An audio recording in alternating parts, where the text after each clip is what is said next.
Hello guys, welcome to web coding. और आज ना हम ये बहुत ही प्यारा क्वेश्चन करने वाले हैं जिसका नाम है टाइलिंग विद 2x1 टाइल्स। ये वाला तो ना बहुत ही प्यारा क्वेश्चन है डीपी का। और आपको इससे पहले थोड़ा सा रिकर्शन भी आना चाहिए, तभी हम इसे अच्छी तरह कर पाएंगे। तो सबसे पहले हम क्वेश्चन स्टेटमेंट समझ लेते हैं कि बेसिकली क्वेश्चन कहना क्या चाहता है। उसके बाद हम आगे प्रोसीड करेंगे, ठीक है। तो ठीक है, ये हमारी क्वेश्चन स्टेटमेंट है। You are given a number N. हमें एक नंबर एन दिया हुआ है जो कि रिप्रेजेंट करता है फ्लोर स्पेस। एक फ्लोर है जिसकी लेंथ दी हुई है हमें ऐसा एन, एंड उसकी विथ है 2 मीटर। राइट, तो it's a 2x n board. Right, 2 उसकी विथ है, एन उसकी लेंथ है। तो हम बना लेते हैं, उसके अकॉर्डिंग फिर आगे प्रोसीड करेंगे ना। फॉर एग्जाम्पल ये ऐसा कुछ बोर्ड हमें दिया हुआ है जिसकी जिसकी जो विथ है वो दी है हमें 2, यहाँ पे एन है ना। ये हमें दिया हुआ है क्वेश्चन में। उसके बाद हमें एक infinity supply of 2x1 tile दी हुई है। तो हमें एक टाइल दी हुई है जिसके हमारे पास इनफाइनाइट सप्लाई है, और टाइल की लेंथ भी क्या है, 2x1। ओके, 2 यहाँ से, 1 यहाँ से। तो हमारे पास दो चीज़ें हमें समझ में आ चुकी हैं कि हमें क्या दिया हुआ है। एक बोर्ड दिया है जिसकी विड्थ है 2 मीटर और लेंथ है एन। एक हमें टाइल दी हुई है, इनफाइनाइट सप्लाई है टाइल के हमारे पास, मतलब कभी ख़त्म नहीं होगी वो टाइल, आप कितनी भी यूज़ कर सकते हो, जो कि 2x1 की है, ठीक है। अब हमें कैलकुलेट क्या करना है। You are required to calculate pin the number of ways floor can be tiled using tiles.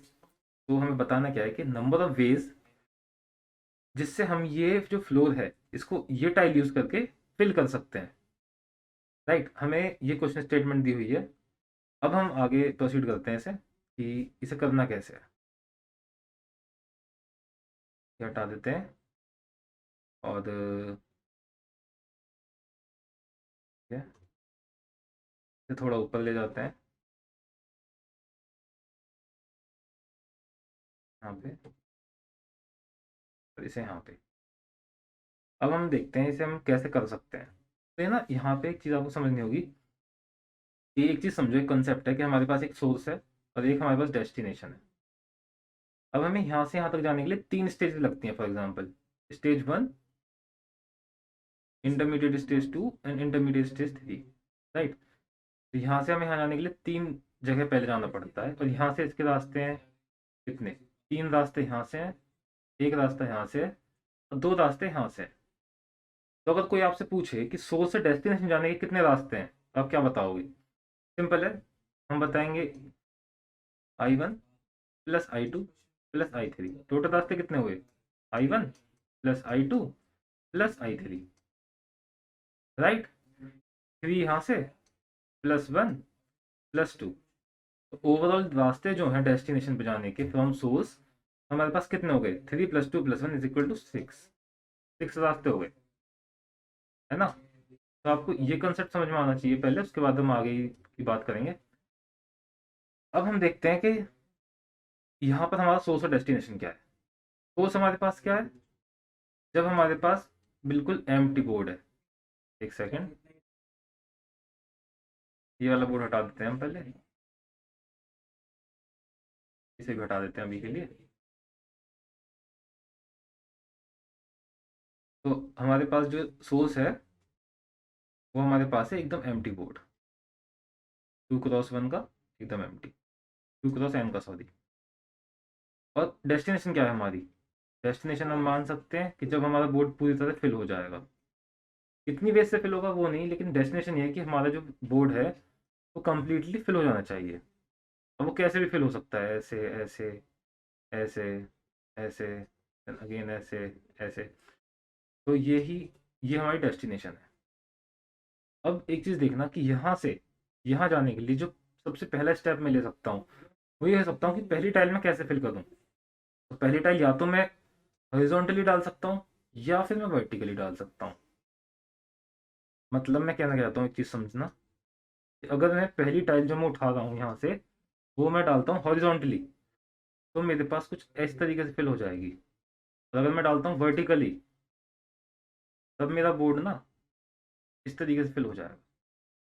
अब समझना लेंथ कितनी बची। इस साइड की अगर मैं बात करूँ, तो यहाँ पे टोटल लेंथ n थी, टाइल की लेंथ है 1, तो ये बची n-1 यहाँ से यहाँ तक।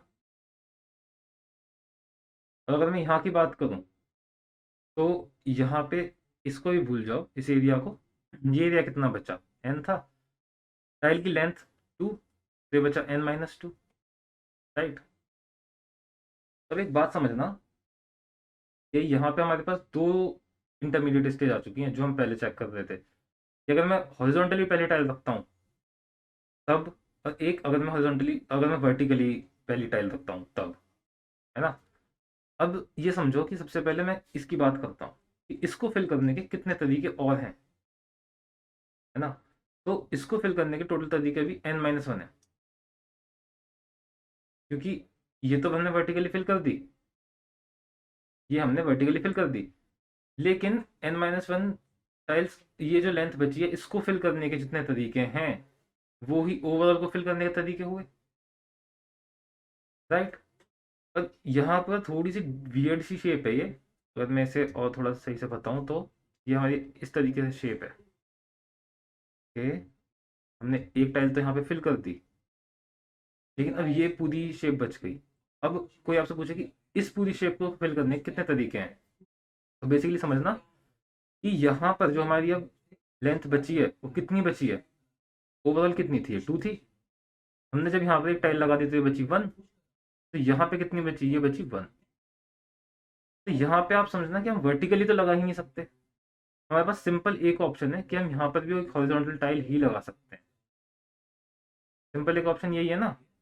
तो इसको फिल करने के कितने तरीके हुए, 1, क्योंकि हमारे पास ऑप्शन ही नहीं है। अगर हम यहाँ पे हॉरिजॉन्टली लगा देते हैं तो हमारे पास ऑप्शन ही नहीं है, हमें दूसरी टाइल भी हॉरिजॉन्टली ही लगानी पड़ेगी। हमारे पास ऑप्शन क्या है, यहाँ पर है। यहाँ कितना हुआ, n-2। तो मैं ये कह सकता हूँ कि n-2 को फिल करने के जितने तरीके हैं इंटू 1, ओवरऑल को फिल करने के कितने तरीके हैं इंटू 1, ये मैं कह सकता हूँ ना। तो अब बेसिकली हमारे पास एक चीज समझना, मैं हटा देता हूँ अभी के लिए। हमारे पास दो इंटरमीडिएट स्टेज आ चुके हैं, I1 जो हम पहले बात कर रहे थे, और I2। तो अगर कोई मेरे से बोले कि ओवरऑल डेस्टिनेशन तक जाने के कितने तरीके हैं, तो मैं कह सकता हूँ I1 प्लस I2। अब अगर आपने रिकर्जन नहीं पढ़ा है तो आपको थोड़ा सा कंफ्यूजन लगेगा, लेकिन क्या मैं कह सकता हूँ कि f(n-2) फंक्शन एंड f(n-1), अगर मैं अगर रिकर्सिवली मैं सोचूं तो अगर मुझे यहाँ से फेथ रखता हूँ मैं कि मुझे यहाँ से n-2 की वैल्यू मिल जाती है, सॉल्यूशन मुझे इसका आंसर मिल जाता है। अगर आपने रिकर्शन नहीं पढ़ा तो पहले रिकर्शन पढ़ के आना, आपको अच्छे से समझ में आएगा। तो अगर मैं फेथ रखता हूँ कि मुझे n-2 की मिल जाती है आंसर, और यहाँ पर n-1 से आंसर मुझे मिल जाता है, तो डेस्टिनेशन जाने का क्या आंसर हुआ, सिंपल डेस्टिनेशन जाने का यही आंसर हुआ ना, f(n-2) प्लस f(n-1). एक बार और मैं रिपीट करूंगा, आप ध्यान से समझना कि हमारा सोर्स ये है, डेस्टिनेशन ये है। दो तरीके हैं, एक हॉरिजॉन्टली एक वर्टिकली। अगर मैं हॉरिजॉन्टली रखता हूँ तो रिमेनिंग लेंथ n-2 बचती है, और अगर मैं वर्टिकली रखता हूँ तो रिमेनिंग लेंथ n-1 बचती है। ये चीज समझना। और डेस्टिनेशन तक जाने के लिए हमारे पास दो इंटरमीडिएट स्टेज आ जाती हैं, I1 एंड I2। सॉल्यूशन की बात करूं तो f(n-1) प्लस f(n-2), ये दोनों इंटरमीडिएट स्टेजेस के जो हमें आंसर मिलते हैं उन्हें अगर ऐड कर देते हैं तो हमें डेस्टिनेशन तक जाने के वेज मिल जाएंगी सारी, राइट। तो हमें बेसिकली करना ही है, इसका सॉल्यूशन निकालो, इसका निकालो और ऐड कर दो, राइट। तो अब मैं इसे कोड करूंगा, आप समझ जाओगे कि करना क्या है, ठीक। तो चलो कोडिंग पे चलते हैं अभी। अब आपको अच्छी तरह समझ में आएगा थोड़ा सा। सबसे पहले हम क्या इनपुट लेते हैं, तो इंट n, फिर n। इनपुट लेने के बाद आप एक चीज़ समझना कि हमें सबसे पहले एक डीपी बना लेते हैं, उसके बाद आपको बताऊंगा करना क्या है। Vector int DP n plus 1 ना। हमने एक डीपी बना ली। अब अगर मैं रिकर्सिवली ही सोचूं इसे, तो बेस केस क्या हो जाएगा यहाँ पर, इस एरिया में बेस केस क्या हो जाएगा, अभी बताते हैं हम आपको बेस केस क्या होगा। सोचो हमारे पास ये बोर्ड है, और छोटा ही बनाते हैं हम ना। बोर्ड अगर बोर्ड में अगर n की वैल्यू 1 है, n इज 1, तो टाइल का हमारा साइज क्या था, 2x1। तो यहाँ पर कितने तरीके से टाइल आ सकती है, ओनली 1, राइट। अगर मैं इसे 2 कर देता हूँ फॉर एग्जाम्पल, n इज 2, अगर n 2 है, तब हमारे पास कितनी वेज है ना। यहाँ पर भी मेरे पास दो ऑप्शन है, एक तो कि मैं दोनों टाइल वर्टिकली रख दूँ, और दूसरा ऑप्शन ये हमारा ब्लॉक है और मैं दोनों टाइल हॉरिजॉन्टली रख दूँ। तो यहाँ से मुझे मिले 2 ऑप्शन, जब n की वैल्यू 2 है, और जब n की वैल्यू 1 है, तब मुझे मिला आंसर 1। ये दोनों हमारे बेस केसेस हो गए। तो चलो सबसे पहले डीपी में बेस केसेस फिल कर लेते हैं, है ना। तो मैं कह सकता हूँ कि DP of 1 is equal to 1 and DP of 2 is equal to 2। ये मैं कह सकता हूँ। आप समझना कि डीपी क्या फिल करता है। डीपी फिल करता है, अगर हमारे पास एन साइज का कुछ है, कोड है, अगर हमारे पास एन साइज का और फॉर एग्जांपल 4 का है, तो डीपी फिल करता है 4 तक आने की कितनी वेज है, 4n पर टाइलिंग की कितनी वेज है, डीपी हमारा ये फिल करता है। डीपी का आप फेज समझना, जब 1 है तब 1 आ रहा है डीपी में, जब 2 है तो 2 आ रहा है डीपी में, सॉरी, जब 2 है तो 2 आ रहा है डीपी में। डीपी हमारा उस लेंथ तक जितनी वेज है उन्हें फिल कर रहा है। आगे सॉल्यूशन देखते हैं इसका, राइट। अब मैं क्या कर सकता हूँ, मैं एक लूप चला सकता हूँ 3 से i is smaller than n तक i प्लस, और मैं कह सकता हूँ कि dp of i is equal to dp of i minus 1 plus dp of i minus 2, right. और मैं अगर नीचे जाऊं,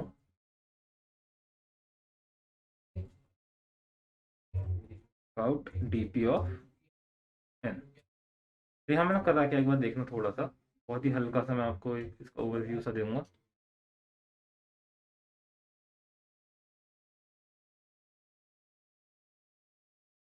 हमने बेस केसेस अपने यहाँ पे बना लिए कि डीपी ऑफ 1 पे 1 है, डीपी ऑफ 2 पे 2 है, राइट। अब जब हम 3 के लिए जाते हैं, तो हमें पता है कि जो एन टाइल के लिए अगर हमें निकालना है, तो एन टाइल के लिए n minus 1 plus n minus 2 है, और हम n माइनस 1 पहले से फिल करके ला रहे हैं 3 के लिए, n माइनस 1 सॉरी, ये फिल करके ला रहे हैं, ये फिल करके ला रहे हैं, सिंपल हमने इन दोनों को ऐड कर दिया, यहाँ से हमें 3 की वैल्यू मिल गई। फिर अगर हमें 4 के लिए निकालना है, तो हमने हमारे पास पहले से डीपी 3 की वैल्यू थी ना, जो हमने यहाँ से निकाली थी, 4 की 3 और 2 से निकल जाएगी, 5 की 4 और 3 से निकल जाए, 4 और 3 से निकल जाएगी, और यहाँ से हमें एन एन तक पहुँचते पहुँचते हमें अपना सॉल्यूशन मिल जाए, जितनी लेंथ के लिए हमें चाहिए तो वो हमें सॉल्यूशन मिल जाएगा, सिंपल। अच्छा रन करते हैं एक बार, एक्सेप्टेड, सबमिट करते हैं।